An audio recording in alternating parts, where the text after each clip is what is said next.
सिनिया हो आवा है नहीं आवा आओ बैठ हे जे अरे ना भैया हे जा बैठ मत दे अरे ई तो अरे दो दिन बैठ हे जे हां ले लो खाते कोई न धतल खदेरू के घर जाना तनी जा इहे घर ह खदेरू के ई के नाम ताक बता दले हमरो खदेरू के घर हम खोजता तनी खदेरू मत कह भाई इहे घर रहा बाकी जेपी जी के हां ये लदे क्या हाल चल बाकी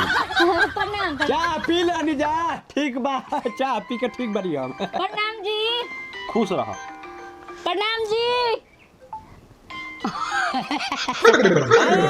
ये रही जरा सा रास्ता पूछा नहीं हजा है का भैया किन बिया है का ये के बैठल बिया है का ये रास्ता पूछने या का कहत रहो हैया ए रुका ए छोटा छोटी ना